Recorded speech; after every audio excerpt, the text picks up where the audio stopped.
కాంగ్రెస్‌లో మంత్రి పదవి చిచ్చు మొదలైంది.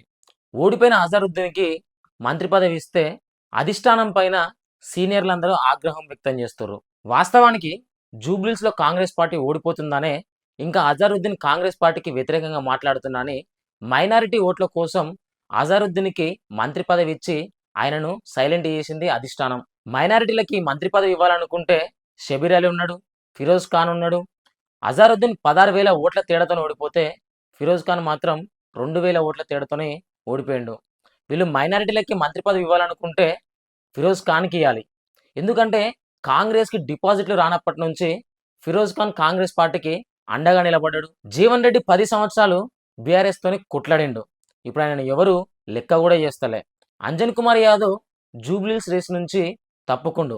ఇప్పుడు ఆయనను ఎవరు పట్టించుకోవట్లే. కాంగ్రెస్ పార్టీని తెలంగాణలో ఎవరు నమ్మని రోజుల్లో కూడా మధు యాష్కి, జీవన్ రెడ్డిని అయితే ఎవరు పట్టించుకోవట్లేరు. ఇక జూబ్లీహిల్స్‌లో కాంగ్రెస్ ఓడిపోతుందని మీడియాతో ఆఫ్ ద రికార్డ్ చెప్తుర్రు సీనియర్ నేతలు.